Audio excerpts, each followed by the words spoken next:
Bueno, hoy vamos a seguir con el devocional. Hoy empezamos en Gálatas. Esta epístola es bien cortica. Y hoy vamos a hablar de Gálatas 1 y 2.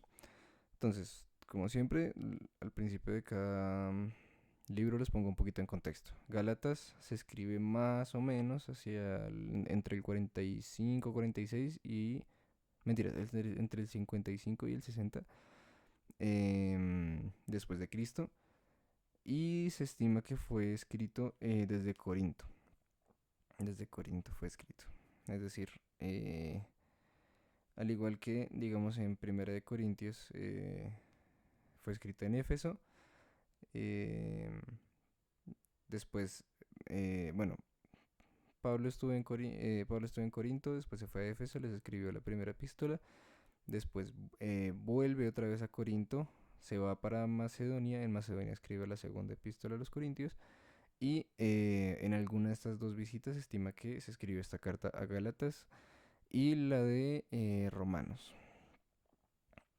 Entonces, iremos viéndolo en el camino, pero esta carta es interesante porque no está dirigida solo a una iglesia, sino a muchas iglesias que estaban distribuidas en Gálata, perdón, en Gálata, en Galacia. Galacia, de ahí vienen los Gálatas de Galacia, y Galacia está ubicada en una parte de lo que ahora en nuestros días es Turquía. No era toda Turquía, pero una gran parte de Turquía era Galacia.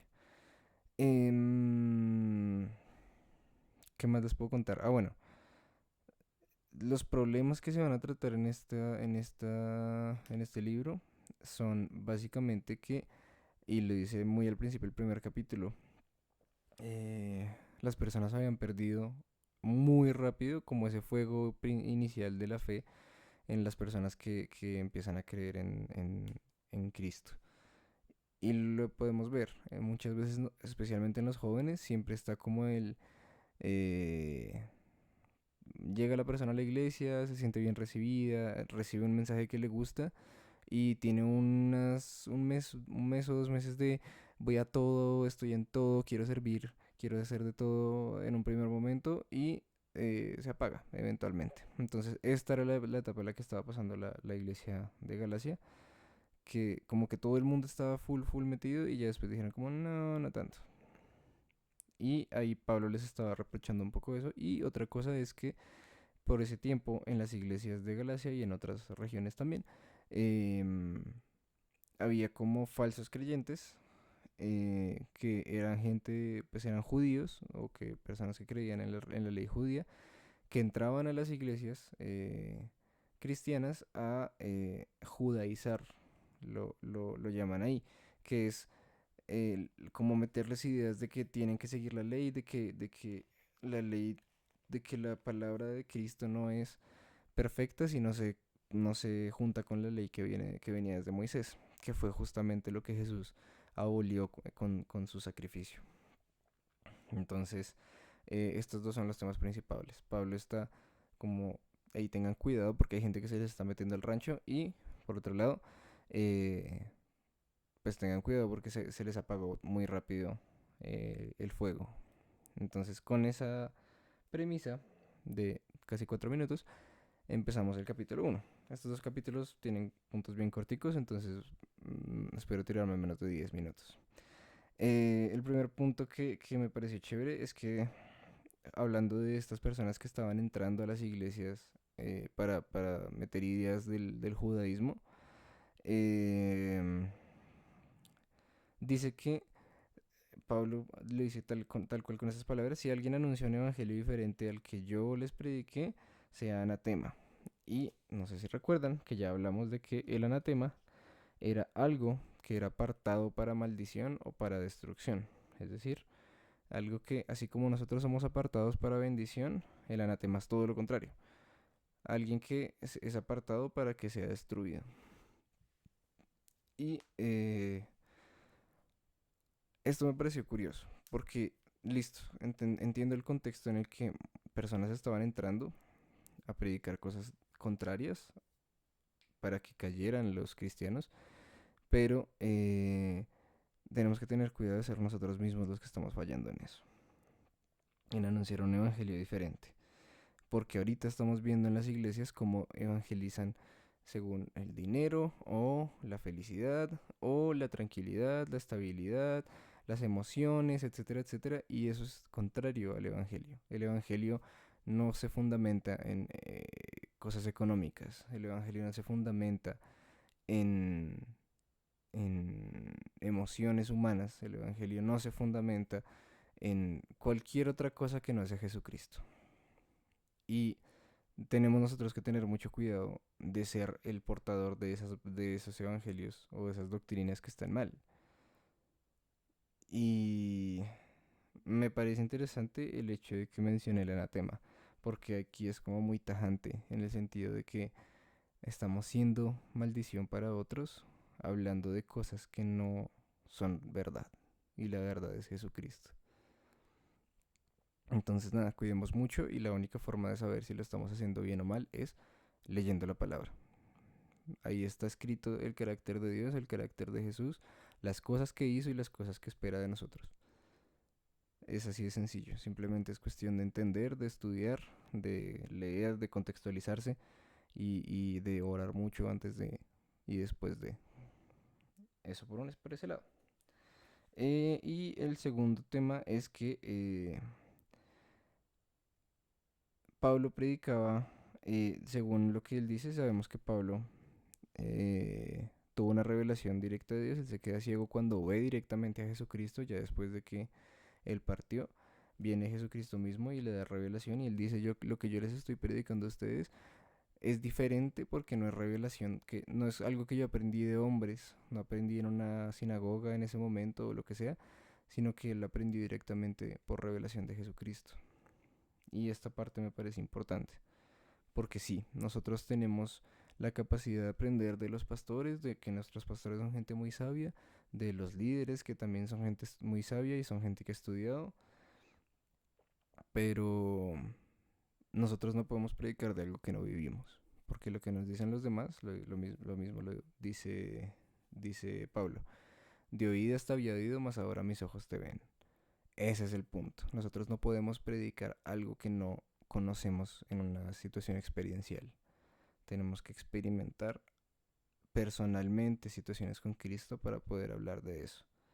No podemos hablar de lo que nos enseñaron nuestros padres o los pastores o la iglesia si no tenemos una conexión personal con Él, si no tenemos una revelación de parte de Jesucristo. Eso por el primer capítulo. El segundo capítulo habla de cosas históricas muy curiosas. Digamos aquí, él hace énfasis en que Pedro, lo que le fue encomendado a Pedro fue a predicar a las personas que eran circuncidadas, a los judíos, o lo que es el pueblo original de Dios. Y lo que Jesucristo le encomendó a Pablo fue lo contrario, vaya a predicar a los gentiles, cosa que todo el mundo pueda tener el Evangelio. Y aquí se empieza a ver una división como las primeras ramas, digamos, de la iglesia. Porque entonces está la iglesia primitiva de los judíos y la iglesia primitiva de los gentiles. Y de pronto eso pudo llevar a el Vaticano y lo que fue el protestantismo después, perdón. Y bueno, muchas otras cosas que investigaré con el tiempo y les iré diciendo. Pero me pareció chévere esto, ver cómo aquí había ya como una primera división de corrientes y de ideologías. Em, Aquí Pablo cuenta en el capítulo 2 una historia muy interesante y es que él mismo reprendió a Pedro. Y vemos que aún Pedro seguía teniendo esa, ¿cómo se dice? Como esa personalidad insegura, aún después de haber sido empoderado por Jesucristo y de todo lo que pasó en Pentecostés y todo el tema. Pedro seguía dependiendo de lo que la gente pensaba. Y entonces Pablo dice aquí que aun cuando tenía la oportunidad de predicarle a los gentiles, Pedro no lo hacía por miedo a lo que fueran a decir los judíos con los que él normalmente estaba. Y fue prácticamente lo mismo que pasó con Jesús. Él negó a Jesús pues porque lo iban a joder si él decía que estaba con Jesús y los judíos lo dejaron en paz. Esto me pareció curioso. Y también es interesante que Pablo lo haya confrontado a sí mismo.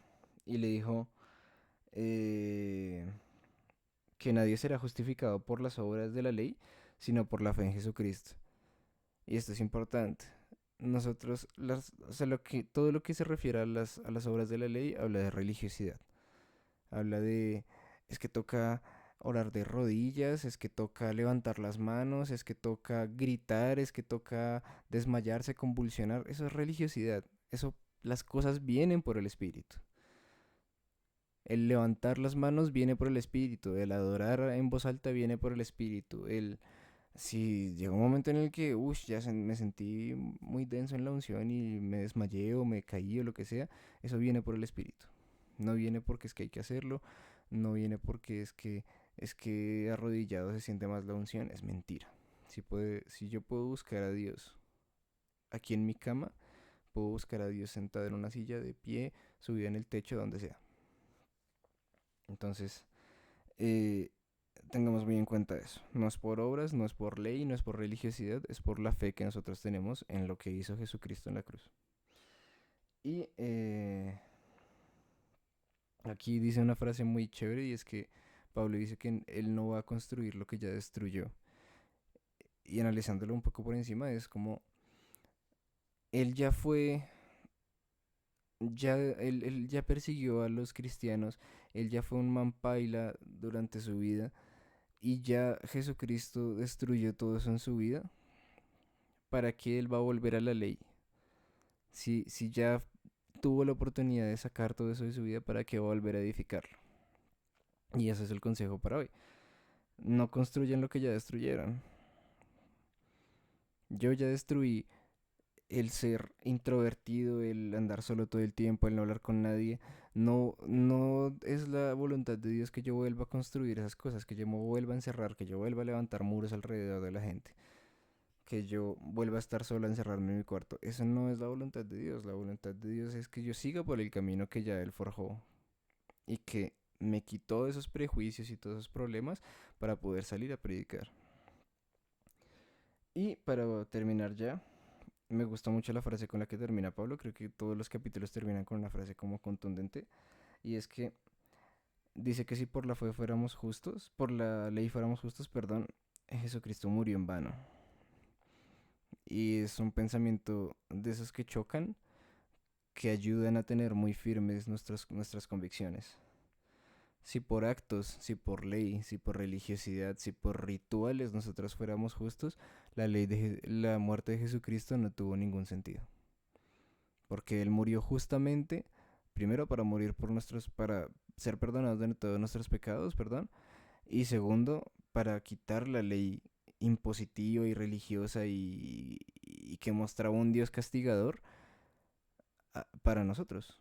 Que nosotros simplemente podamos acceder a la salvación por medio de la fe, que era el plan original. Y ya, me pasé un poquito de tiempo, pero me parece chévere darles como ese contexto. Un abrazo y nos vemos en los capítulos 3 y 4. Adiós.